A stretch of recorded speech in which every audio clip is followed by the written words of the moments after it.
Señor presidente, señoras y señores diputados, señor presidente del Gobierno, quisiera comenzar esta intervención agradeciéndole la información que nos ha dado en relación con la reunión del último Consejo Europeo, un Consejo que usted ha definido como temático. Hay quien en la prensa lo ha calificado de Consejo de trámite. Es verdad que es un Consejo que se sitúa entre dos consejos muy importantes, el de junio, que lo fue, y el de diciembre, que se nos anuncia importante también. Importante, como se ha recordado desde esta tribuna, para la salida de la crisis en Europa y muy especialmente en los países del sur de Europa. Quisiera referirme en esta intervención a algunos de los temas que ha destacado el presidente del Gobierno en su intervención. Hablaré de la unión bancaria, me referiré a la economía digital.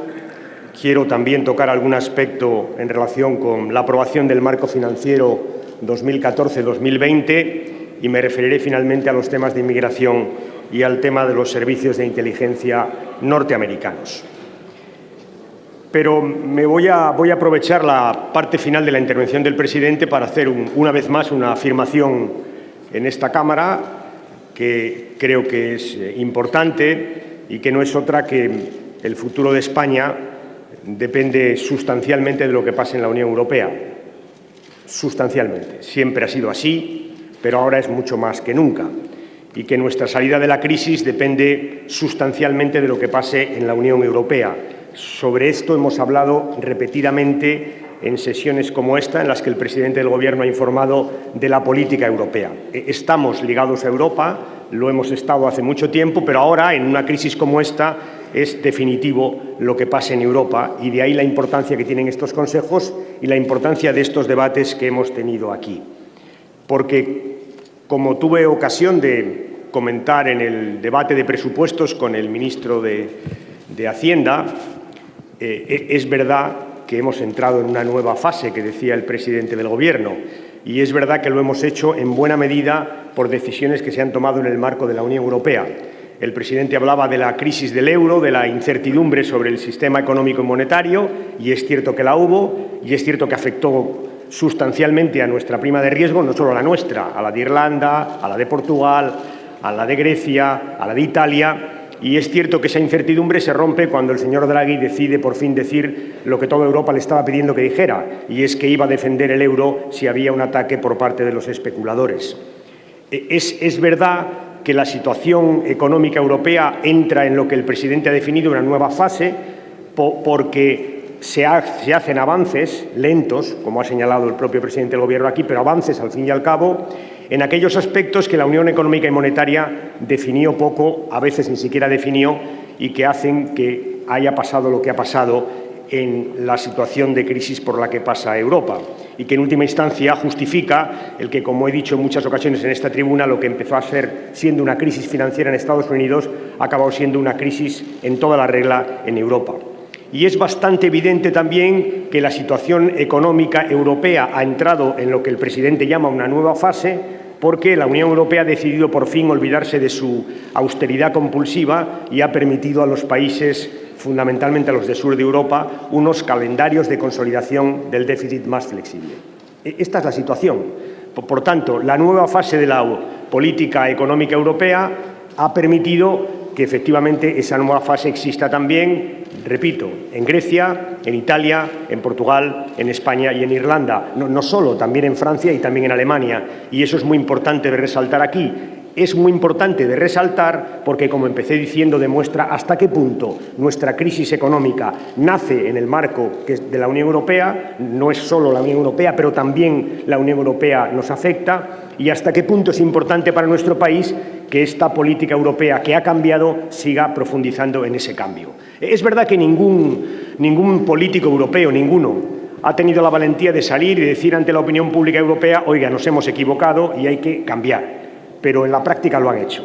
Así que mejor hechos que palabras, y démoslo por bueno. Lo que es cierto es que estos tres hechos que he descrito hasta ahora justifican la situación en la que estamos. La marea ha subido y todos los barcos están flotando un poco mejor. Esta es la realidad, y esta realidad configura este Consejo o esta discusión.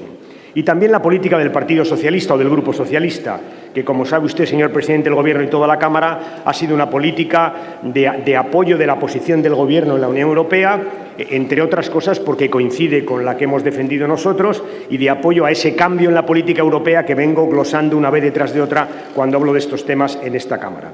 Y efectivamente esa política de apoyo se ha traducido en que hemos acordado aquí, en la Cámara, la mayoría de los grupos parlamentarios, una serie de políticas para que el Gobierno de España defienda y se vea apoyado en su defensa por el conjunto de la Cámara intereses de España que en este contexto que vengo defendiendo son también intereses de Europa, porque no se pueden separar los unos de los otros. El presidente del Gobierno hablaba, y yo le recuerdo aquí, que hemos acordado políticas de crecimiento, básicamente consolidación fiscal y flexibilidad, hemos hablado de empleo juvenil, hemos hablado del crédito a las pymes y algunas otras cosas más que están en nuestra proposición no de ley, la votada por todos los grupos o la mayoría de los grupos, que se refieren a la aprobación del marco económico y financiero, a la lucha contra el fraude fiscal y el impuesto de transacciones financieras, que desgraciadamente se está olvidando, o a la agenda comercial europea, a la que también se ha referido el presidente.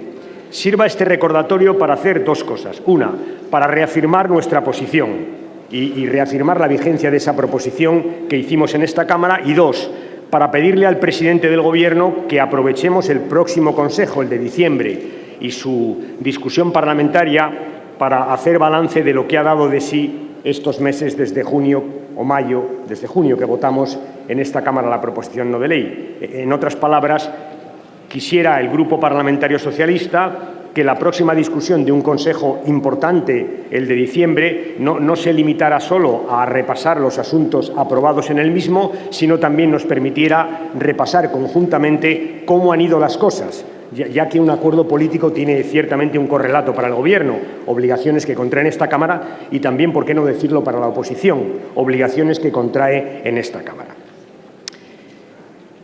A partir de esta consideración de carácter general, déjeme decirle brevemente, como anuncié al principio de la intervención, algunas cosas de la unión bancaria. Es verdad que avanza, despacio, pero avanza. En todo caso, bienvenidos los avances, nada que objetar. Existen importantes escollos, el presidente lo sabe, en el mecanismo único de liquidación y en el Fondo Único de Liquidación Bancaria. Vaya por delante que el Grupo Parlamentario Socialista apoya en esta materia la posición de la Comisión. Estamos a favor de que haya un mecanismo único y de que haya una junta o un fondo único, una junta de liquidación única y un fondo único también. Sabemos que hay resistencias para que ambas cosas se pongan en marcha, pero esta es nuestra posición, apoyo cerrado a la propuesta de la Comisión. Como queremos que el MEDE se haga rápidamente cargo de la recapitalización de los bancos. Y en este sentido me gustaría hacerle dos preguntas, porque honestamente he leído las conclusiones y he visto la prensa y no ha acabado de quedarme claro. Primera, va a haber unos stress test dentro de poco y es posible que de esos stress test salga como conclusión que algunos bancos tengan que ser recapitalizados. La primera pregunta que quería hacerle, señor presidente del Gobierno, ¿tiene el Consejo claro si en esa recapitalización posible de los bancos después de los stress test del próximo año, que ya va a desarrollar el Banco Central, la va a asumir el MEDE o la van a asumir los mecanismos nacionales atendiendo a las regulaciones nacionales? Esta me parece una pregunta pertinente. ¿Está decidido ya si el MEDE va a entrar ahí o no? Y segundo, es un tema que hemos hablado aquí reiteradamente, ¿se ha desechado definitivamente que el MEDE pueda hacer con carácter retroactivo esa recapitalización? En definitiva, ¿España tiene que asumir ya definitivamente esos 4 puntos de la reforma financiera en su deuda pública o cabe todavía alguna posibilidad de que el MEDE los haga suyos, repito, haciendo retroactivo ese proceso de recapitalización que parece que se decidió pero que no acaba de definir? Esas son las dos cuestiones que me gustaría conocer, porque, como usted dijo, 4 puntos de PIB son 4 puntos, muchos, para nosotros muchísimos. Unión bancaria. Le dije que hablaría de la economía digital y lo voy a hacer brevemente. Las conclusiones del Consejo son bienvenidas.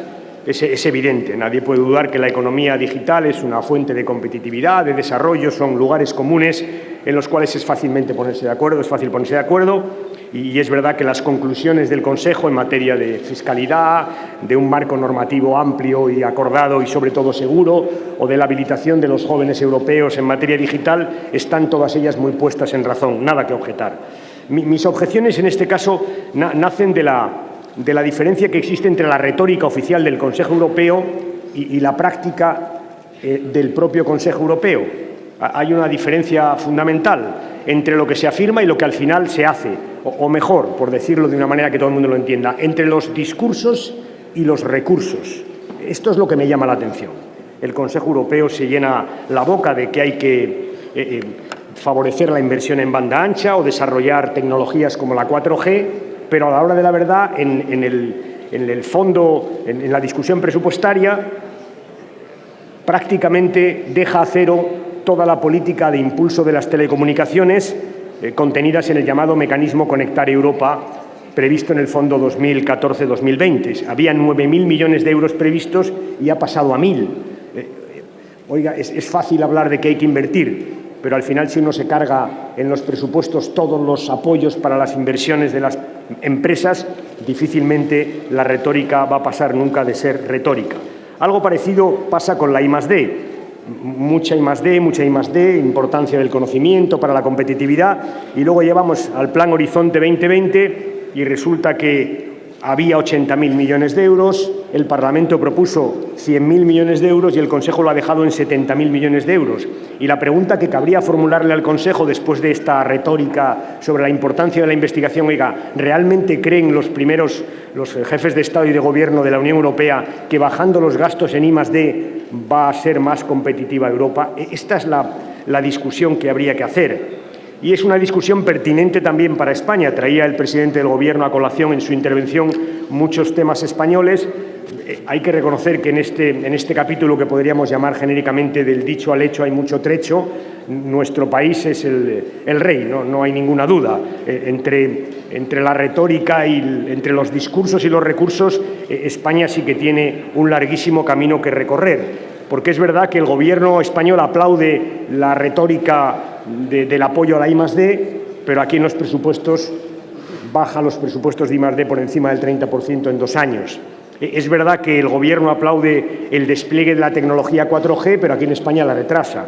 Es verdad que el Gobierno aplaude todo lo que tiene que ver con la economía digital y con la expansión de las telecomunicaciones, pero nos trae una ley que, lejos de favorecer la competencia, la va a dificultar. Y es verdad que el Gobierno y el propio presidente esta mañana aquí habla de las tecnologías de la comunicación y la educación, pero luego su práctica política dista mucho, o presupuestaria, de lo que se ha dicho en esta tribuna. De hecho, todos los programas de apoyo a la expansión de las nuevas tecnologías de la información y la comunicación en la escuela, el Gobierno los ha suprimido. Y en contra de lo que ha dicho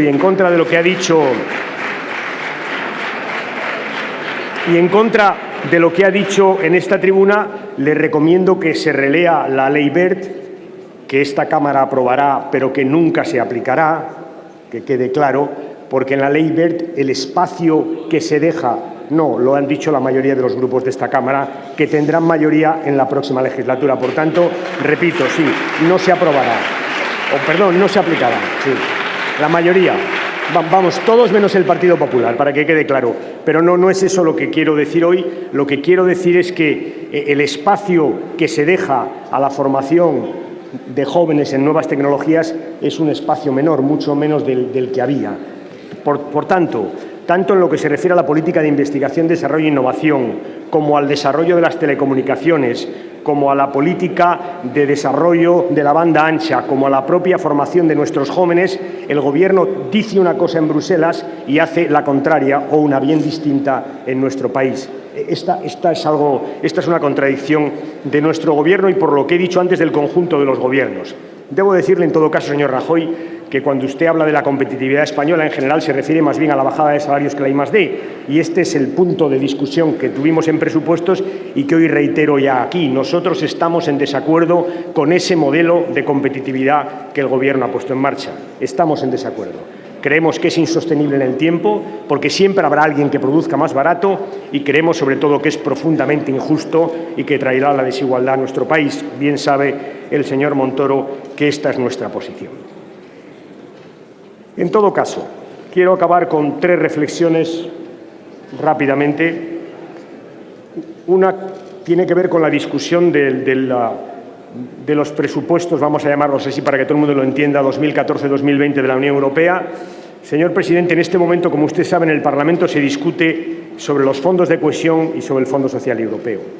Y el Grupo Socialista en el Parlamento Europeo está manteniendo dos posiciones que creo que interesan a España, al margen de que las considero justas, y sobre las cuales me gustaría conocer la opinión del Gobierno para, una vez más, concertar trabajo en común.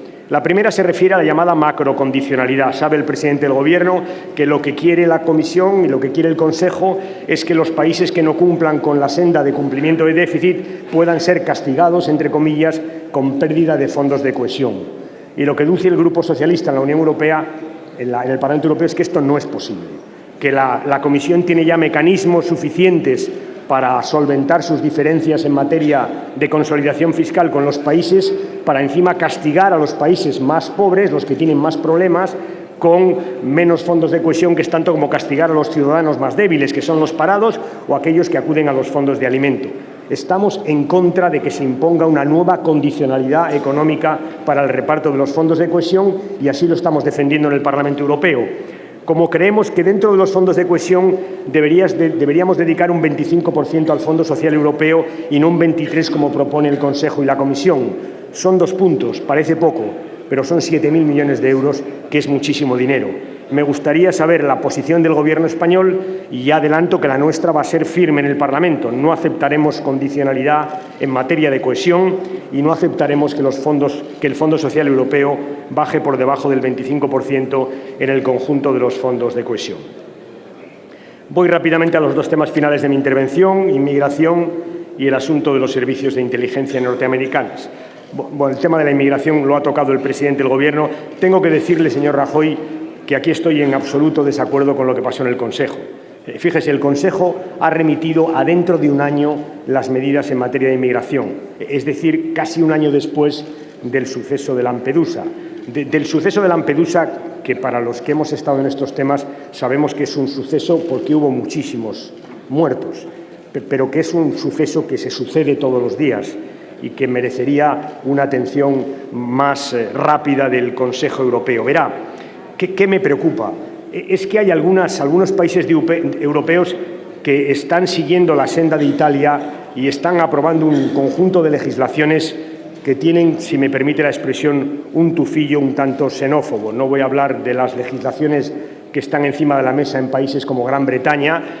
Voy a recordar simplemente la que ya está en vigor en Italia, según la cual se castiga a aquellos que hacen frente o ayudan a los náufragos en alta mar, lo cual me parece ciertamente tremendo. De paso, le digo, señor Rajoy, ustedes aprobaron aquí una medida que tiene ese tinte, que yo le he pedido muchas veces que la retiren y no me voy a cansar siempre que pueda de decírselo una vez más. Por favor, denles la tarjeta sanitaria a los inmigrantes irregulares. Dénsela. Sería una buena colaboración. Mire, Lampedusa tiene 6.000 habitantes. En Lampedusa hay 10.000 refugiados y en la Unión Europea vivimos 500 millones de personas. Creo que estos 3 datos dan una idea de hasta qué punto es un problema que se podía arreglar. Estamos hablando de 10.000 refugiados en un continente que acoge a 500 millones de habitantes. Sé que el tema es muy complejo, también lo ha dicho el presidente aquí esta mañana, que es verdad que se mezclan la política de asilo y la política de inmigración. La Cámara conoce bien que Europa está fracturada de alguna manera entre el norte y el sur. El norte es de asilo y el sur es de inmigración. Y esta fractura y, sobre todo, la falta de coordinación entre las dos políticas está en una buena parte de los problemas que discutimos en este tema, el de Lampedusa, el de Malta, por no hablar del de Grecia o el del que ha tenido España o algunos otros países de la Unión Europea. Sé que, además, la crisis siria ha agravado extraordinariamente la presión sobre las fronteras sur de Europa.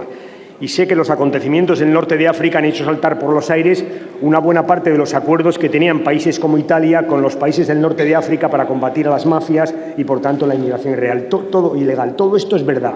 Por tanto, las circunstancias son las que son, muy graves. Ahora, señor Rajoy, déjeme que haga una reflexión muy rápida que seguro que usted tiene en la cabeza. En estas circunstancias, ¿tiene sentido que Frontex tenga menos dinero? No tiene sentido. Es evidente que lo que podía pasar ha pasado porque hemos dejado de incentivar nuestros sistemas de vigilancia, no de vigilancia, sobre todo de rescate, porque es lo que son, no son vigilancia de las costas, no, es rescate de los náufragos, eso es lo que hacemos. En este contexto que acabo de describir brevemente, ¿tiene sentido que Europa haga caer estrepitosamente su ayuda al desarrollo? Carece por completo de sentido. ¿Tiene sentido que nos desocupemos, porque es la verdad, de los millones de refugiados que está produciendo la guerra de Siria? Carece por completo de sentido. En otras palabras, trato de decir que lo que está pasando, no voy a decir que se podía haber evitado porque sería injusto y probablemente no cierto, pero es verdad que hemos hecho cosas que nos deberían llevar a pensar que algunas de estas que están pasando sí que podíamos haberlas evitado. Y esto es lo que yo reprocho al Consejo Europeo, que en estas circunstancias deje para dentro de un año hacer frente a una crisis que es una crisis humanitaria que está viviendo un país como Italia o como Malta, cuyos países son menos conocidos, pero probablemente son infinitamente más dramáticos que los de Italia. España sabe bien lo que es luchar contra la inmigración irregular, ilegal. Hemos tenido momentos, no sé si tan duros, desde luego en términos de víctimas no, pero muy duros en nuestro país. Y sabemos qué política hay que poner en marcha y la compartimos con la Unión Europea. Se trata, en primer lugar, de algo que no ha mencionado el presidente del Gobierno y que creo que conviene decir, de que haya cupos de inmigración legal. Cupos de inmigración legal. Esto es fundamental, es la otra cara de la moneda, es ofrecerle a la gente que quiere salir de su país porque no puede vivir y que quiere venir a un país como Europa, ofrecerle la posibilidad de trabajar en Europa. Cupos de inmigración legal, es la otra cara de la moneda de la lucha contra la inmigración ilegal. En segundo lugar, convenios con los países de tránsito, que son los que sufren, convenios de todo tipo, pero básicamente policiales, para luchar contra las mafias policiales que están allí, que es donde trabajan. En tercer lugar, evidentemente, ayuda al desarrollo. Sobre esto hay un consenso amplio y no voy a extenderme. Y, finalmente, ciertamente, sistemas eficaces de protección de fronteras, que, como he dicho antes, no es protección de fronteras solo, es fundamentalmente de salvamento. Nosotros pusimos en marcha esta política con relaciones bilaterales. Tuvimos el apoyo de Europa, es verdad que lo tuvimos. De hecho, fue España el país que activó Frontex. Y creo que es algo que nos debe enorgullecer. Y porque conocemos esta política, sabemos lo que tenemos que defender en el Consejo y en la Unión Europea. Esta política de inmigración, que, repito, parte de algo que ha reclamado el presidente del Parlamento Europeo, el señor Martin Schulz, y que es fundamental, y es que reconocer que Europa va a ser un continente, lo necesita de inmigración y que tenemos que habilitar cupos legales para que los jóvenes que quieran venir puedan hacerlo en condiciones legales y, por tanto, no en manos de las mafias tremendas. Tenemos una dificultad que no puede esperar un año para poner en marcha el sistema europeo de asilo. Está regulado, está reglamentado, pero no acaba de ponerse en marcha y es evidente, finalmente, que tenemos que hacer un ejercicio de solidaridad que no se puede esperar un año, de solidaridad elemental, repito, con Italia y con Malta. Creo que España tiene que apoyar, señor Rajoy, porque nosotros pedimos apoyo y obtuvimos apoyo cuando tuvimos estas crisis. Por tanto, es un problema de valores, de principios, de cómo concebimos la Unión Europea, pero también en este caso es un problema de ser solidarios con los que fueron solidarios cuando nosotros pasamos por momentos de gran dificultad. Y termino ya hablando del tema de los servicios de inteligencia. El presidente ha dicho que va a comparecer el director del CNI y estoy completamente de acuerdo. De hecho, si no lo hubiera hecho el presidente, el grupo parlamentario lo hubiera pedido. Creo que cuanto antes mejor. Pienso que han aparecido noticias que turban a la opinión pública con razón y además en las primeras noticias estaban implicados los servicios de inteligencia norteamericanos y ahora aparecen algunas noticias que afectan al CNI y creo que el director es el mejor para comparecer y explicar lo que dijo ayer sobre los mecanismos de trabajo de nuestro centro de inteligencia. A la espera de que traslade la información, voy a hacer dos breves reflexiones sobre esta materia y ya termino, señor presidente. La primera es una cosa conocida, casi se me apuran obvia, pero que conviene destacar en esta Cámara. Es que la inteligencia compartida es fundamental para la seguridad de los países, porque los riesgos vienen del terrorismo internacional y de la lucha y del crimen organizado, y por su propia naturaleza son internacionales, y algo internacional debe combatirse internacionalmente.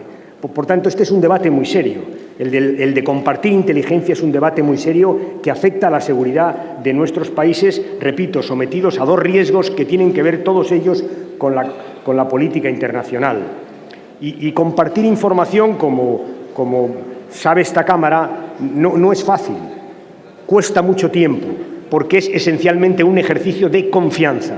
Se comparte información cuando se confía en aquellos que están trabajando contigo. Y este es el tema que tenemos aquí. Más allá de lo que se haya hecho y de las responsabilidades que haya, que habrá que depurar y que habrá que delimitar, esto es fundamental, pero aquí hay un tema de confianza.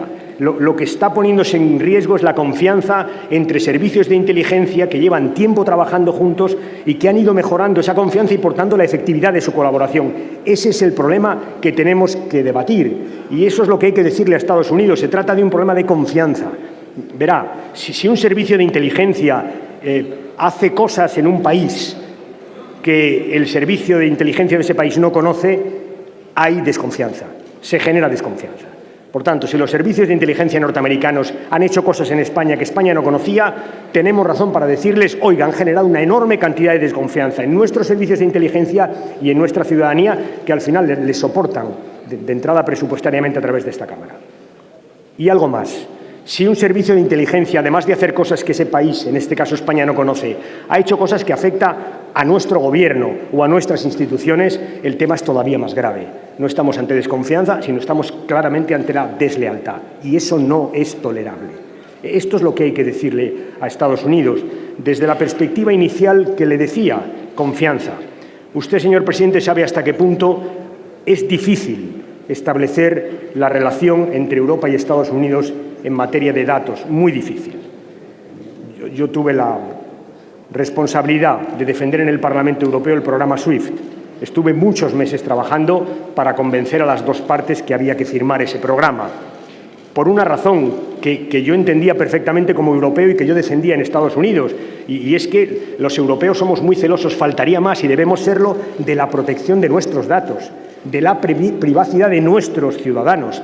Y además le pedimos a Estados Unidos reciprocidad. No es posible que ellos tengan unas normas para ellos y otras para nosotros. Ese es un debate que costó mucho solventar.